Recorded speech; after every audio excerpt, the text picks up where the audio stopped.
가족여행. 민지 가족은 바쁜 일상 속에서 서로에게 소홀해진 상태였다. 아버지는 야근과 출장을 반복하고 어머니는 집안일과 자식들의 학원 일정으로 정신없이 하루를 보냈다. 민지와 동생 수연은 스마트폰과 게임에 빠져 가족과 함께하는 시간은 거의 없었다. 어느 날 아버지가 갑자기 주말 여행을 제안했다. 모두가 시큰둥한 반응을 보였지만 결국 자동차에 올라 주말 여행길에 나섰다. 도착한 산골 마을은 조용하고 평화로웠지만 작은 오해와 다툼이 이어졌다.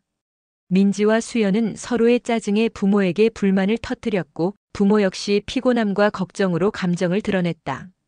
그러나 저녁이 되자 가족은 작은 민박집에서 함께 식사를 하며 서툴지만 따뜻한 대화를 나누게 된다. 아버지는 어린 시절 자신의 부모가 가족과 보낸 소중한 시간을 떠올리며 이야기를 꺼냈고 어머니는 가족이 함께하는 지금의 소중함을 조용히 이야기했다. 민지와 수연은 부모의 마음을 이해하고 자신들도 몰랐던 부모의 희생과 사랑을 깨닫는다. 다음 날 아침 산책을 하던 중 우연히 발견한 작은 폭포 앞에서 가족 사진을 찍는다.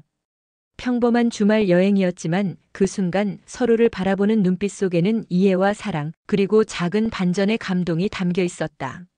민지 가족은 돌아오는 길 바쁘고 지친 일상 속에서도 서로를 더 아끼고 소중히 여겨야겠다는 마음을 깊이 새기게 된다. 가족 사진. 몇 년째 가족 사진을 찍자고 이야기만 하면서 늘 미뤄왔다. 아빠는 바쁘다는 핑계, 엄마는 준비가 번거롭다는 핑계, 아이들은 재미없다는 이유로 차일피일 미뤄졌던 것이다. 그러던 어느 날 막내가 학교 숙제로 가족사진 가져오기를 받으면서 이야기가 본격적으로 시작되었다. 근데 우리 가족 사진이 없어요. 막내의 말에 모두가 순간 말문이 막혔다. 각자 휴대폰에는 가족이 함께한 스냅샷은 있었지만 정식으로 촬영한 사진은 단 한 장도 없었던 것이다. 결국 가족은 주말을 잡아 근처 사진관을 찾아가기로 했다. 사진관에 도착하자 처음엔 모두 어색했다. 똑같은 옷을 입자는 의견에 웃음이 터졌고 누가 앞에 서고 누가 뒤에 설지를 두고 티격태격했다. 막내는 장난스럽게 혀를 내밀고 둘째는 억지 웃음을 짓다가 엄마의 타이름에 제대로 웃게 되었다. 아빠는 처음엔 진지하게 굳어 있었지만 결국 아이들의 웃음소리에 못 이겨 환하게 웃고 말았다. 찰칵. 카메라 셔터가 눌리는 순간 가족의 웃음과 따뜻함이 그대로 담겼다. 단순한 사진 한 장이었지만 그 안에는 서로의 삶을 지탱해온 시간과 보이지 않는 애정이 가득했다. 촬영을 마치고 사진을 받아본 날 엄마는 액자에 사진을 넣어 거실 한가운데 걸어두었다. 저녁을 먹다 문득 그 사진을 바라보던 아빠가 말했다. 괜히 미뤘던 게 후회된다. 앞으로는 매년 찍자. 아이들은 좋아요. 하고 환호했고 할머니는 사진을 오래도록 바라보다가 눈시울을 붉혔다. 이제야 우리 집이 완성된 것 같구나. 그날의 가족 사진은 단순한 기록이 아니라 함께 살아온 시간의 증거이자 앞으로도 이어질 사랑의 약속이 되었다. 낡은 카메라. 시골 마을에서 늘 카메라를 들고 다니는 할아버지가 있었다. 손주들은 할아버지는 왜 늘 카메라만 들고 다니세요? 요즘은 휴대폰이 더 편한데요. 라며 놀리곤 했다. 하지만 할아버지는 그저 미소만 지을 뿐 이유를 말해주지 않았다. 어느 날 손주가 우연히 서랍 속에서 오래된 필름을 발견한다. 호기심에 필름을 현상하자 그 속에는 수십 년 동안 찍힌 수많은 사진들이 담겨 있었다. 놀라운 건 그 사진들의 주인공이 모두 할머니의 뒷모습이었다는 점이었다. 빨래를 넣는 모습, 파칠하는 모습, 장에 가는 모습, 손주를 안고 웃는 모습까지. 하지만 한 장도 정면 사진은 없었다. 손주는 궁금해 할아버지에게 묻는다. 그러자 할아버지는 잠시 침묵하다가 조용히 대답한다. 앞에서 보는 건 평생 충분했단다. 나는 언제나 너희 할머니를 지켜보는 게 좋았어. 걸어가는 뒷모습만 봐도 그때의 내 마음이 다 담겨 있었거든. 그 말을 들은 손주들은 울컥했다. 평생 곁에서 묵묵히 사랑을 지켜온 할아버지의 깊은 마음이 사진 속에 고스란히 담겨 있었던 것이다. 낡은 카메라 한 대에는 화려한 풍경보다 더 값진 한 사람을 향한 변치 않는 사랑의 역사가 새겨져 있었다. 길거리에서 노래 부르는 아이. 도심의 번화가 한쪽 허름한 옷차림의 초등학생 아이가 작은 상자를 앞에 두고 노래를 부른다. 지나는 사람들은 안쓰럽게 바라보며 동전을 던져 넣는다. 참 불쌍하다. 저렇게 어려서부터 돈을 벌다니. 하지만 아이의 얼굴에는 슬픔 대신 환한 미소가 가득하다. 음정도 불안정하고 가끔 가사를 틀리지만 아이는 더 큰 소리로 노래를 이어간다. 어느 날 아이를 지켜보던 한 행인이 용기를 내어 묻는다. 아가야, 왜 이렇게 힘들게 노래하니? 돈이 필요해서니? 아이의 대답은 의외였다. 저희 엄마가 병원에 계세요. 노래를 들으면 기분이 좋아진다고 하셔서. 제가 여기서 연습하면 엄마한테도 힘이 전해질 것 같아서요. 행인은 말없이 눈시울이 붉어진다. 알고 보니 아이는 돈을 벌려 노래하는 게 아니라 멀리 병실 창가에서 자신을 바라보고 있을 엄마를 위해 거리를 무대 삼아 희망을 불러주고 있었던 것이다. 며칠 뒤 그 아이의 노래는 사람들 사이에 작은 기적을 만들었다. 누군가는 기타를 들고 함께 반주를 해주었고 누군가는 따뜻한 음식을 건네주었다. 그리고 아이의 노래는 점점 더 많은 사람들의 발걸음을 멈추게 했다. 병실 창가에서 그 모습을 바라보던 엄마는 창백한 얼굴에도 미소를 지었다. 우리 아들 세상에서 제일 큰 무대에서 노래하고 있구나. 아이의 노래는 가난한 소년의 불쌍한 몸부림이 아니라 사람들의 마음을 하나로 묶는 희망의 노래였다. 따뜻한 아침밥. 남편 지우는 최근 직장에서 연이은 프로젝트와 회의로 피곤한 날들을 보내고 있었다. 아침마다 겨우 눈을 뜨고 출근 준비를 하면서도 마음 한켠에는 스트레스가 가득했다. 어느 날 아침 잠에서 깨어난 그는 주방에서 풍겨오는 익숙한 음식 냄새에 시선을 돌렸다. 평소에는 간단히 먹고 나가던 아침이었지만 오늘만큼은 달랐다. 주방에는 아내 수진이 정성껏 준비한 아침상이 놓여 있었다. 계란 후라이, 신선한 채소, 따뜻한 국, 갓 구운 빵까지. 식탁 위에는 작은 쪽지가 있었다. 힘든 하루가 되겠지만 당신은 늘 잘하고 있어. 오늘도 화이팅! 지우는 쪽지를 손에 들고 잠시 눈을 감았다. 짧은 몇 마디였지만 마음속 깊은 피로가 조금씩 녹는 듯 했다. 그는 식탁에 앉아 조용히 수저를 들었다. 따뜻한 국 한 모금, 부드러운 계란 한 입, 달콤한 빵 한 조각. 음식 하나하나에 담긴 수진의 마음이 느껴졌다. 평소엔 바쁘다는 이유로 감사의 말을 자주 하지 못했지만 오늘만큼은 마음 깊은 곳에서 고마움이 차올랐다. 수진은 지훈을 바라보며 미소 지었다. 요즘 많이 힘들지? 지훈은 작은 웃음과 함께 고개를 끄덕였다. 응, 이렇게 아침을 차려주니까 마음이 편해지네. 수진은 손을 살짝 잡으며 말했다. 힘든 건 혼자 견디지 않아도 돼. 내가 항상 곁에 있어줄게. 단순한 아침밥 한 상이었지만 그 안에는 아내의 따뜻한 마음과 깊은 사랑이 담겨 있었다. 지우는 잠시 모든 걱정과 스트레스를 잊고 아내와 함께 조용히 식사를 즐겼다. 출근길 그는 아내의 손을 꼭 잡으며 말했다. 고마워. 오늘도 힘낼게. 수지는 미소 지으며 대답했다. 알아. 늘 응원하고 있으니까. 그날 하루 지우는 평소보다 가벼운 발걸음으로 출근했다. 아침밥 한 상과 아내의 위로가 만들어낸 작은 기적 덕분에 그의 하루는 조금 더 따뜻하게 시작되었다. 라디오로 전한 청혼. 늦은 저녁 퇴근길 버스 안. 희진은 매일처럼 이어폰을 꽂고 좋아하는 라디오를 듣고 있었다. DJ의 익숙한 목소리가 하루의 피곤을 달래주곤 했다. 그런데 그날은 조금 달랐다. 다음은 특별한 청취자의 사연입니다. 제목은 가장 사랑하는 사람에게.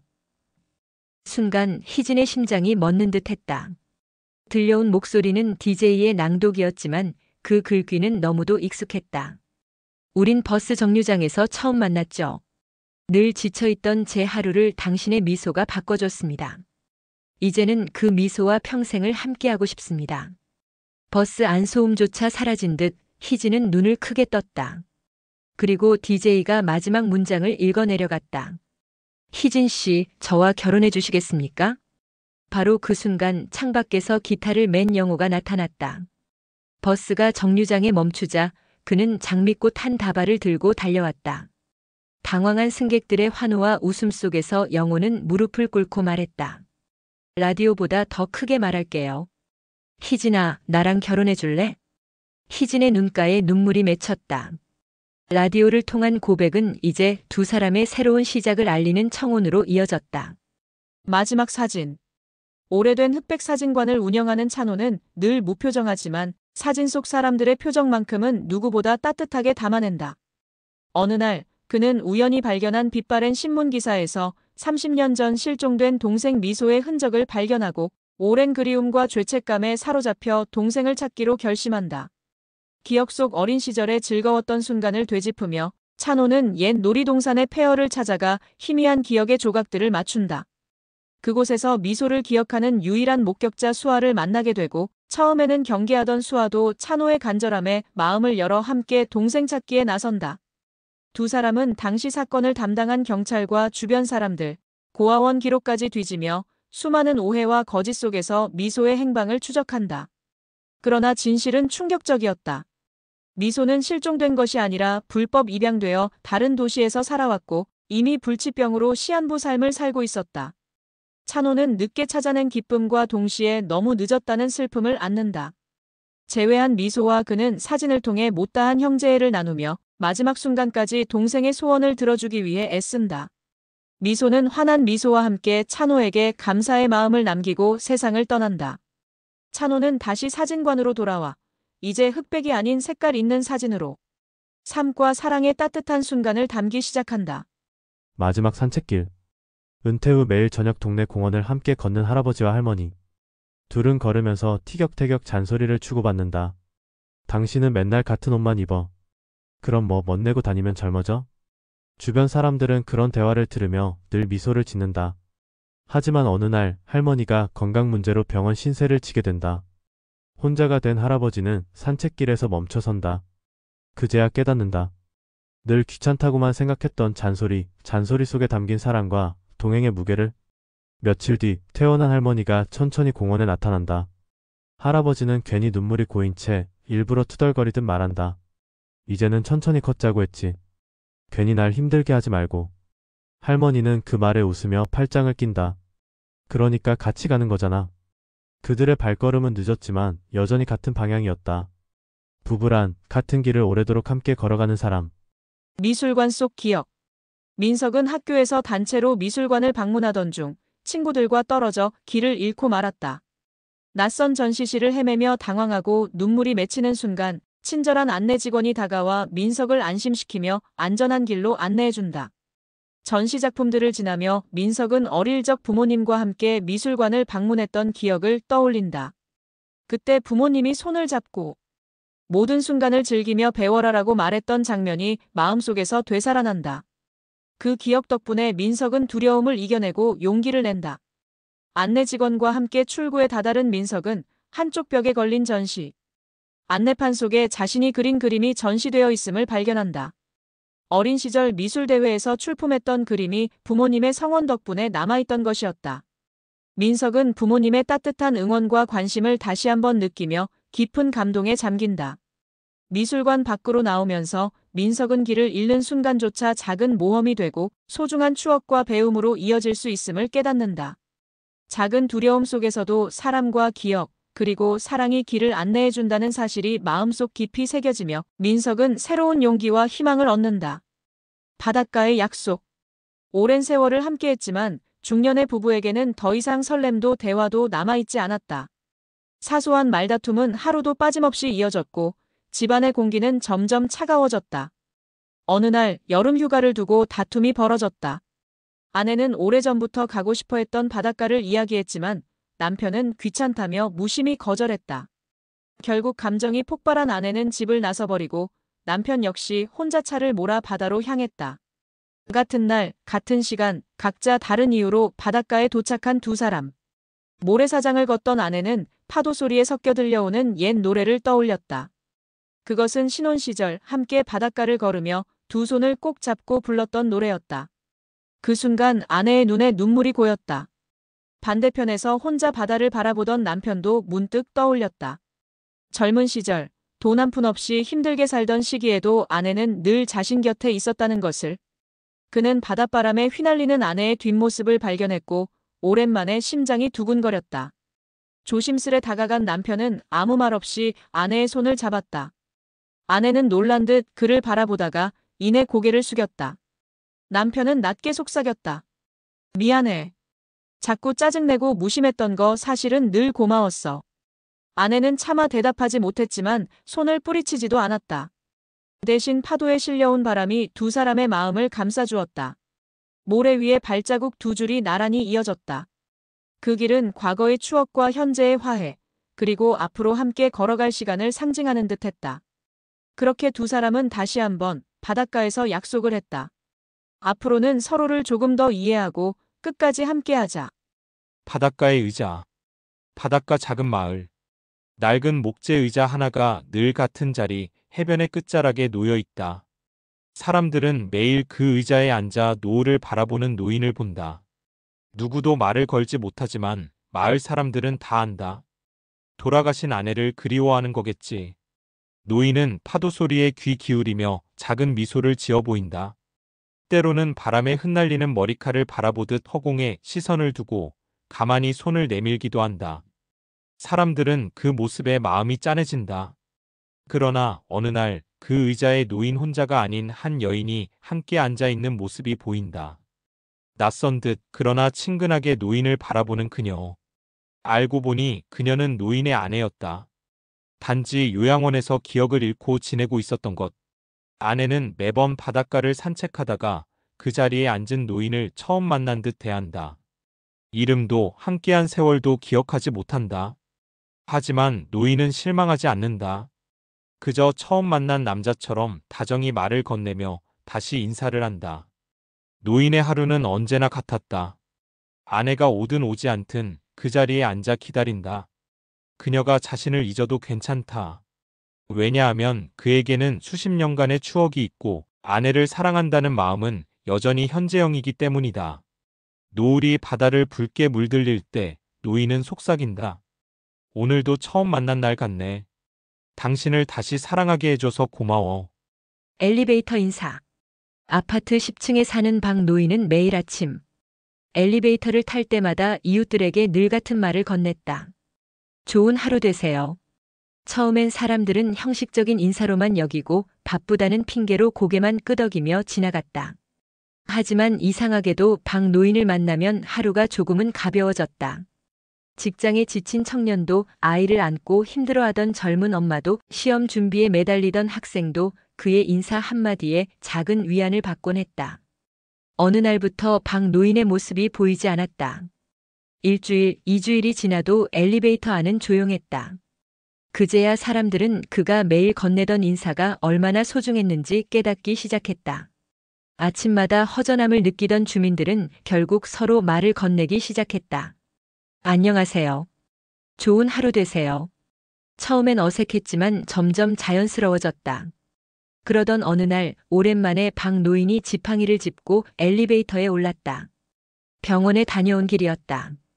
사람들은 반갑게 그를 맞이했고 누군가는 작은 과일 바구니를 건넸다. 박 노인은 놀란 듯 웃으며 말했다. 제가 드린 건 인사 한마디였는데 이렇게 큰 걸 돌려받네요. 그날 이후 엘리베이터 안은 늘 따뜻한 인사로 가득했다. 사람들은 알게 되었다. 작은 말 한마디가 누군가의 하루를, 더 나아가 공동체 전체를 바꿀 수 있다는 것을. 여름밤 강가. 무더운 여름밤, 노부부는 조용히 강가를 찾았다. 젊은 시절 자주 걷던 그 길, 물소리가 반짝이는 달빛 아래 은은하게 퍼졌다. 부부는 옛날처럼 신발을 벗고 강물에 발을 담갔다. 차가운 물이 발끝을 스치자 수십 년의 무게가 잠시 사라지는 듯했다. 여기, 우리가 처음 함께 걷던 곳이죠? 아내가 웃으며 손을 잡았다. 남편은 잠시 눈을 감았다가 고개를 끄덕였다. 하지만 이번 밤은 조금 달랐다. 남편의 발이 평소보다 심하게 떨리고 그의 손은 아내가 잡아도 흔들렸다. 아내는 눈치채고 조용히 말했다. 당신, 무리하지 마세요. 제가 옆에 있으니까요. 강물에 발을 담근 채 부부는 서로의 지난 세월을 이야기했다. 힘든 일, 기쁨, 그리고 서로에게 전하지 못한 작은 고마움들. 남편은 과거 젊은 시절 아내에게 마음 깊이 감춘 사랑과 미안함을 솔직하게 털어놓았다. 아내는 그 말을 듣고 살짝 웃으며 손을 꼭 잡았다. 그 순간 강 건너편에서 낯익은 소리가 들렸다. 그들은 놀랍게도 젊은 시절 강가에서 만난 첫 친구 부부와 마주쳤다. 사실 그 친구 부부가 은근히 부부를 지켜보며 안전을 챙겨왔던 것이다. 남편이 몸이 약해진 걸 알고 몰래 뒤에서 살피던 친구였던 것. 놀람과 감사 속에서 두 부부는 손을 맞잡고 강물에 발을 담그며 함께 웃었다. 남편은 깨달았다. 내가 혼자가 아니라는 걸, 당신이 내 옆에 있는 것보다 더 큰 축복이었구나. 아내도 속삭였다. 우리 서로 의지하며 살아온 날들이 얼마나 소중한지 다시 느낄 수 있어요. 그날 밤 강가의 물결과 달빛은 그들의 발자국과 웃음을 따라 반짝였다. 젊은 시절과 현재, 두 부부의 삶과 사랑이 하나로 이어진 듯했다. 비밀스럽지만 따뜻한 작은 감동이 여름밤 강가의 깊은 여운으로 남았다. 따뜻한 작은 감동이 여름밤 강가의 깊은 여운으로 남았다. 여름밤 소나기 음악회. 무더운 여름밤 노부부는 시원한 바람을 찾아 마당에 작은 의자를 놓고 앉았다. 라디오에서 흘러나오는 옛날 노래소리가 밤 공기를 채운다. 평소 같으면 잠시만 들어도 금세 지루해졌을 음악이지만 오늘은 달랐다. 갑작스러운 소나기가 내리기 시작하면서 빗방울이 지붕을 두드리는 리듬과 라디오. 음악이 어우러져 마치 작은 음악회처럼 느껴졌다. 남편은 아내를 살짝 팔짱 끼고 앉히며 웃는다. 비와 음악이 이렇게 잘 어울릴 줄은 몰랐네. 아내는 빗방울을 바라보며 미소 지었다. 젊은 시절 첫 데이트 때 들었던 라디오 속 음악과 같은 곡들이 흘러나오자 두 사람은 그때의 설렘을 떠올리며 눈시울을 붉힌다. 갑자기 빗줄기가 강해지자 부부는 서로를 부둥켜 안고 비를 맞으며 웃음과 놀람을 동시에 느낀다.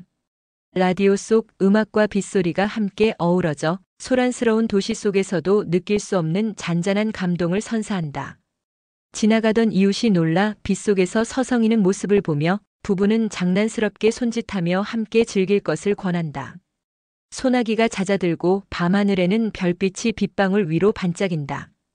두 사람은 서로를 바라보며 오늘 밤 정말 특별한 해라고 말한다. 평범한 여름밤이었지만 빗소리와 음악이 만든 순간은 부부의 마음속에 오래도록 남는 작은 음악회가 된다. 서로를 바라보는 눈빛에는 사랑과 감사가 가득하다. 그렇게 여름밤 소나기 속에서 시작된 라디오 음악회는 단순한 비와 음악의 조합이 아니라 두 사람의 삶과 사랑을 다시금 느끼게 하는 특별한 추억으로 남는다. 이웃집 반찬. 퇴근 후 늦은 저녁 지친 몸으로 집에 들어온 지수는 냉장고 문을 열었다. 허나 안에는 빈 물통과 반쯤 남은 김치통뿐. 배는 고픈데 마땅히 해먹을 것도 없어 한숨을 내쉬는 순간 초인종이 울렸다. 문을 열자 이웃집에 사는 할머니가 작은 반찬통 몇 개를 들고 서 계셨다. 혼자 사느라 끼니 대충 때우지 말고 이거라도 먹어. 익숙한 미소와 함께 건네진 것은 고소한 멸치볶음, 따끈한 잡채, 그리고 할머니표 김치전이었다. 순간 집 안가득 퍼지는 냄새에 지수의 표정이 환하게 바뀌었다. 식탁에 앉아 따끈한 밥과 함께 반찬을 먹으니 평범한 음식인데도 이상하게 눈시울이 뜨거워졌다. 부모님 생각도 나고 누군가 챙겨주는 따뜻함에 마음이 포근해진 것이다. 다음 날 지수는 조그만 케이크를 사들고 할머니 댁 문을 두드렸다. 어제 정말 맛있게 먹었어요. 이건 감사 인사예요. 할머니는 크게 웃으며 손사래를 쳤지만 결국 같이 차를 마시며 이런저런 이야기를 나누게 되었다. 그날 이후 지수와 할머니는 자주 음식을 나누고 함께 시장에 가기도 하며 특별한 이웃사촌이 되었다. 바쁜 도시 속에서도 서로의 따뜻한 온기를 느낄 수 있다는 사실이 지수에게는 작은 기적 같은 즐거움이었다. 익명의 손편지. 중년의 직장인 미경은 최근 회사에서 잦은 업무 스트레스와 인간관계 문제로 지쳐 있다. 매일 반복되는 회의와 업무 속에서 자신이 더 이상 필요하지 않은 존재처럼 느껴지며 하루하루가 무의미하게 느껴진다. 어느 날 그녀는 출근길 사무실 우편함에서 아무런 발신인 표시가 없는 손편지 한 장을 발견한다. 편지에는 당신 덕분에 용기를 얻었습니다. 감사드립니다. 라는 짧은 글이 적혀 있었지만 구체적인 내용이나 이름은 없었다. 처음에는 장난이나 실수라고 생각한 미경은 곁에 있는 동료들에게 편지를 보여주지만 누구도 자신이 쓴 것이 아님을 확인시켜준다. 편지의 진위는 여전히 미스터리로 남아 있었지만 이상하게도 편지를 읽은 순간 마음이 따뜻해지며 지금까지 느껴온 허무감이 조금씩 사라진다. 매일 반복되던 일상 속에서도 미경은 편지를 떠올리며 작은 용기를 얻기 시작한다. 며칠 후 사무실 회의 중 미경은 새로운 후배, 직원 지은이 프로젝트 보고서를 제대로 제출하지 못해 주눅 들어있는 모습을 발견한다. 과거 자신이 첫 직장 시절 경험했던 좌절과 두려움이 떠오른 미경은 지은에게 따뜻한 조언과 격려를 건넨다. 지은은 감사의 눈빛을 보내며 조금씩 자신감을 회복한다. 그리고 며칠 뒤 우연히 지은이 자신의 책상에 두고 간 작은 메모를 발견하게 된다. 메모에는 선배님 덕분에 용기를 냈습니다. 저도 누군가에게 작은 힘이 되고 싶습니다. 라고 적혀 있었다. 순간 미경은 깨닫는다. 처음 우편함에서 받은 익명의 손편지는 바로 과거 자신이 도움을 주었던 누군가 혹은 자신이 모르고 힘을 준 사람으로부터 온 감사의 표현이었다는 사실이다. 미경은 자신이 살아오면서 쌓아온 작은 친절과 관심이 누군가에게 큰 힘이 될 수 있다는 것을 비로소 실감하며 일상의 무게 속에서도 타인을 돕는 작은 행동의 가치를 깨닫는다. 그리고 앞으로도 자신이 받은 따뜻한 마음을 다시 누군가에게 전하며 살아가겠다고 결심한다. 잃어버린 마음을 배달하는 편지. 오랜 세월 우체부로 일해온 김봉식. 툭하면 라떼는 마리아를 입에 달고 사는 고집불통 영감이다. 그런데 요즘은 그놈의 스마트폰 때문에 손편지가 거의 사라졌다. 하루에 배달하는 편지라곤 고지서나 카드 청구서 몇 통이 전부. 우체국에 들러 편지물을 챙길 때마다 사람의 마음이 이렇게 메말라 버렸나 싶어. 마음 한구석이 씁쓸하다. 그러던 어느 날 우체통에서 한 통의 편지를 발견한다. 꼬깃꼬깃 접힌 낡은 편지 봉투. 받는 이도 보내는 이도 주소는 없이 그저 성수동 장미 미용실 박정숙 님께라고만 적혀 있다. 봉식은 혹시나 하는 마음에 편지를 손에 들고 성수동으로 향한다. 장미 미용실은 이미 사라지고 그 자리엔 세련된 카페가 들어서 있었다. 실망한 봉식은 발길을 돌리려다 카페 유리창에 비친 자신의 늙은 모습에 괜히 화가 난다. 이런 낡은 편지 한 통도 제대로 배달 못하다니. 그때 카페 주인으로 보이는 젊은 여성이 다가와 혹시 박정숙 여사님을 찾으세요? 라고 묻는다. 그녀는 박정숙 여사의 손녀였다. 봉식은 자초지종을 설명하고 편지를 건네려 했지만 손녀는 고개를 젓는다. 할머니가 돌아가신 지 이미 10년이 넘었다는 것이다. 허탈한 봉식은 편지를 다시 받아들고 터덜터덜 집으로 돌아왔다. 집에 와서 무심코 편지를 열어보니 안에는 낡은 사진 한 장과 함께 삐뚤빼뚤한 글씨로 쓴 편지가 들어있었다. 정수가 나 복순이야. 내가 처음 미용실 문 열었을 때가 엊그제 같은데 내가 이제 눈이 잘 안 보여. 마지막으로 너한테 이 편지라도 쓰고 싶었어. 우리 꼭 다시 만나자. 봉식은 편지를 읽는 내내 울컥했다. 이 편지는 단순히 종이가 아니라 평생을 그리워했을 친구의 마지막 마음이었던 것이다. 그는 고민 끝에 박정숙의 손녀를 다시 찾아갔다. 봉식은 돌아가신 박정숙 여사의 묘를 찾아 편지를 읽어주겠다고 말했다. 다음 날 봉식은 고운 한복을 입은 손녀와 함께 납골당으로 향했다. 봉식은 떨리는 손으로 편지를 꺼내 읽기 시작했다. 정수가 나 복순이야. 그의 목소리가 납골당에 울려 퍼졌다. 10년 만에 배달된 편지, 수십 년의 우정이 담긴 편지에 손녀의 눈시울은 붉어졌다. 그날 이후 봉식의 마음이 조금씩 변하기 시작했다. 그는 더 이상 퉁명스럽게 라떼는 마리아를 외치지 않았다. 대신 편지가 전하는 마음의 무게를 알게 된 그는 사라져가는 손편지의 의미를 되새기며 오늘도 묵묵히 우체국 문을 나선다. 이제 그는 단순한 우체부가 아니라 잃어버린 마음을 배달하는 진정한 마음 배달부가 되었다.